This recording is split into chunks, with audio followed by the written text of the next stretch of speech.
Good evening, everybody. Brian Neubert here from goldenblack.com, live in Assembly Hall here in Bloomington. I suppose the term good evening is probably a little bit of a misnomer for Purdue people here tonight.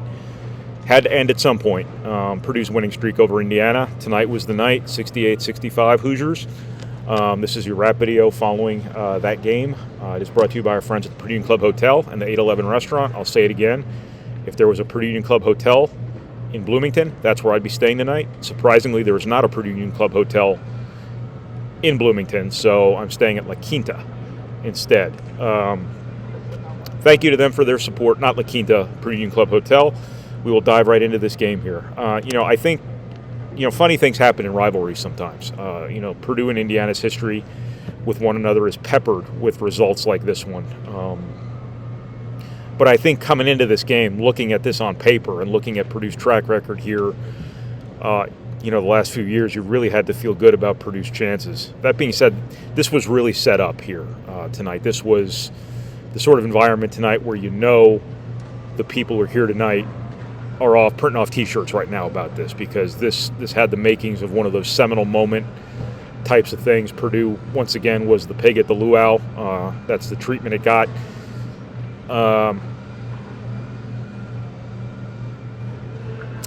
But Purdue has had a lot of success here in similar environments before, and I'm always a little bit surprised. That's why I always kind of don't expect Purdue to have as much success here as they have.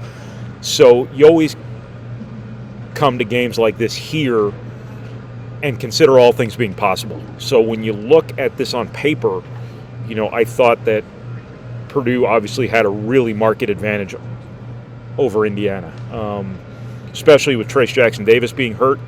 The moral of the story here, everyone, is don't get your opponent's best player in foul trouble, because Illinois was better without Kofi Cockburn on the floor. Indiana obviously pulled a massive upset here with Trayce Jackson-Davis doing next to nothing. So there you go.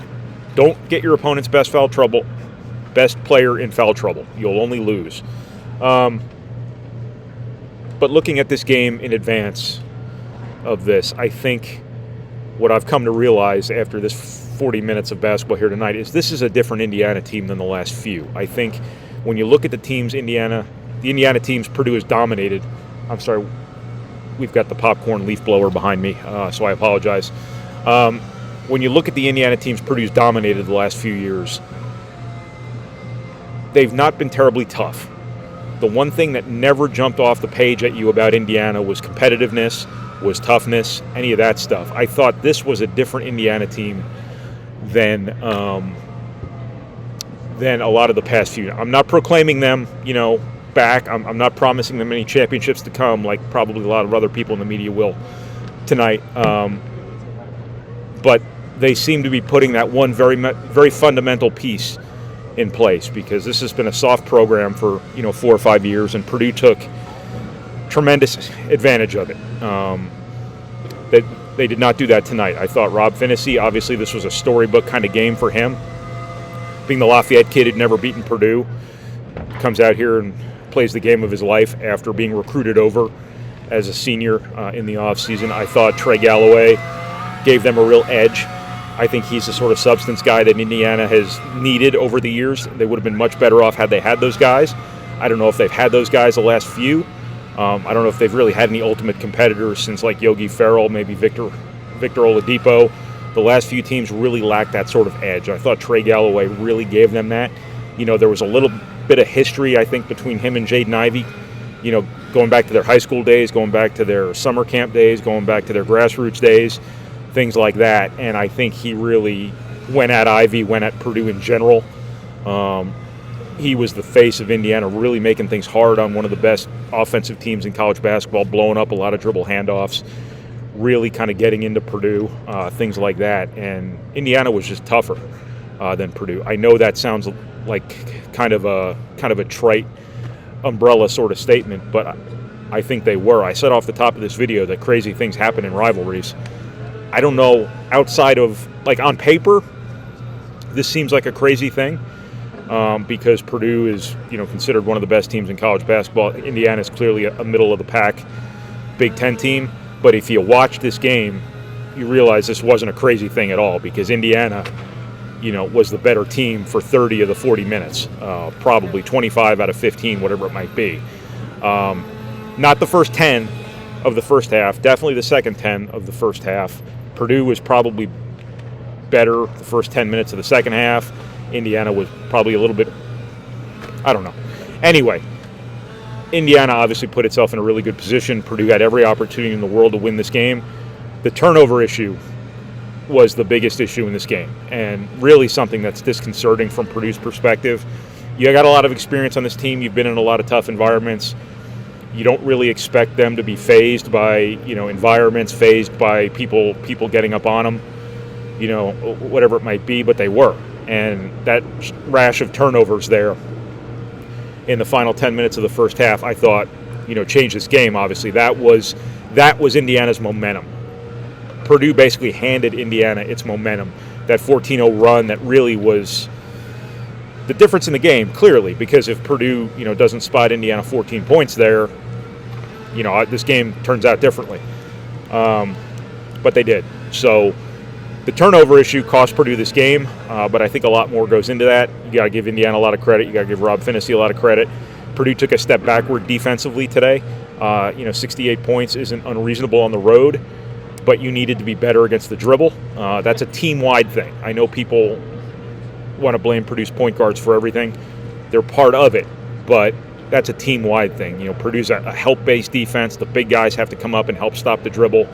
That was a team-wide deal in terms of Xavier Johnson and Robert Finney having some of the success they had off the dribble. Purdue had been trending really well in a lot of areas. One of them was defensively.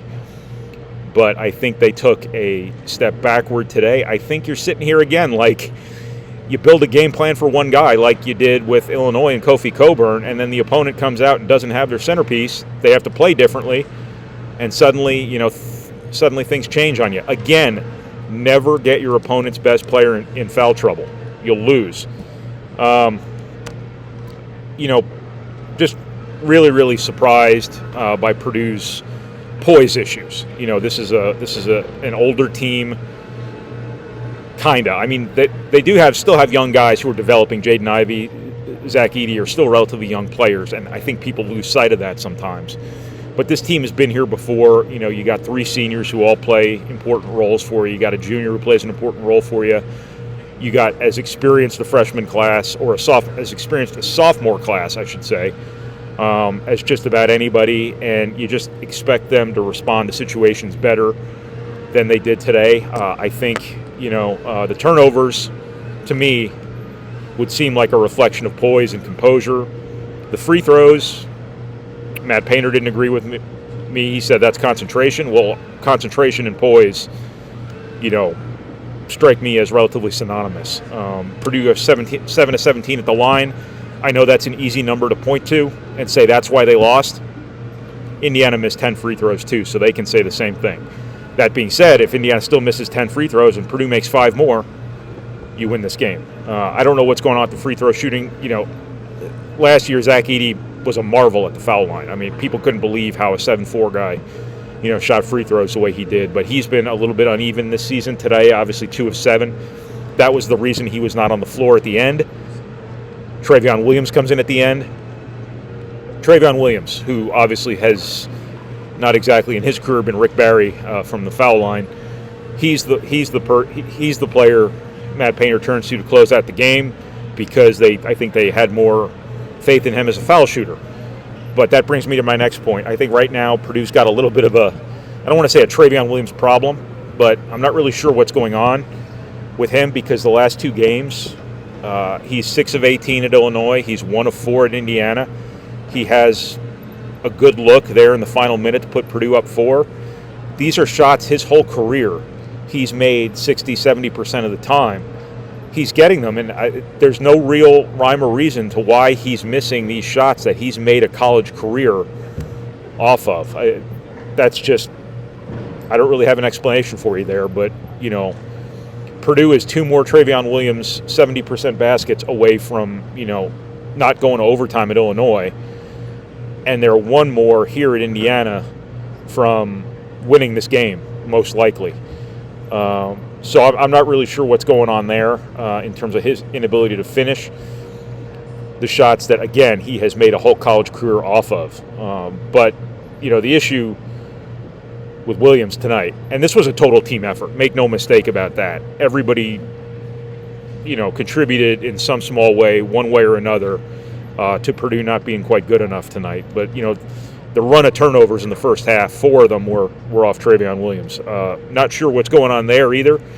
But that was an important stretch of this game. For years, for the better part of the last year and a half at least, Trayvon Williams has been Purdue's closer. He's been the guy you get the ball to at the end of games in crunch time, and he comes through for you. It's been kind of his thing. Even in games Purdue didn't win, he gave Purdue chances to win games. They went on to lose, but he made the plays you needed to make regardless. And Purdue didn't have that tonight. They didn't have that at Illinois. Obviously, you come out of it 1-1, but Purdue just couldn't get that basket around the basket that you're accustomed to being able to generate. You have to go to Jaden Ivey. I think that's the preferred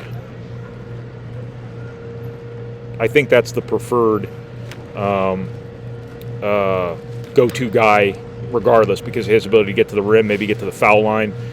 I do think he was hurt. I do think you could see him struggling a little bit with the groin that he mentioned in the post-game press conference that he hurt in practice this week. But you don't have much of a choice. I mean, he's a special player. He can get his shot whenever he wants it. He damn near made that 3 to tie it at the very end. That's who you got to go to, I think. If Trayvon Williams, if things aren't clicking for him there, or you don't have enough time on the clock to really set up a good post touch, which Purdue did not there at the end, I don't think. You have to go through Jaden Ivey. He's as good a playmaker, backcourt playmaker, as there is in all of college basketball. So, a lot went into this loss for Purdue, but I do think this was a game where you probably give Indiana more credit than you assign Purdue blame. I think it's a relatively even split, but I do think this was a little bit of a different Indiana team than the one that Purdue has owned for the last 5 or 6 years. Purdue will get its chance to get these guys back, obviously Mackey Arena later in the year, but just a disappointing loss for Purdue. They'd been trending really well since the Wisconsin game. I thought the last 3 games, it would have been 4 had they played the Michigan game. I thought Purdue improved in some very, very noticeable areas. They've been better defensively. Ross-Ade had really come on. He'd been tougher. He'd been more physical. He was just owning people. And, he just has a normal night at the foul line. And that's what we're talking about again today. Ross-Ade ends up with 20 points and 10 rebounds, whatever, to lead Purdue to its 10th straight win over Indiana. That would be a parallel universe. But Edey had really improved. Jaden Ivey had gotten better defensively. Purdue collectively gotten better defensively. They seemed more focused, whatever it might be, and the momentum kind of crashed and burned here tonight. But this building does this. Indiana's good at home. They're always good at home. This building does this to teams. You just didn't expect it to do it to Purdue because Purdue's had a lot of success here. Purdue, again, has a lot going for it from an experience perspective. They just won as pressure cooker a game as you can probably imagine at Illinois, and you just expected better from them. But, at the end of the day, that's kind of the nature of rivalries, and that's why they play the games. So that's what I got from Purdue's 68-65 loss at Indiana. This is Brian Neubert from goldenblack.com. Thank you for watching. Thank you for reading. Thank you for listening. Thank you for forgiving my unshavedness. And thank you for processing our materials, however it is you process our materials. And thank you once again to the Purdue Union Club Hotel and the 811 Restaurant for all your support. We appreciate it. I will talk to you again Sunday from Mackey Arena after Purdue plays Northwestern. Thanks, everybody.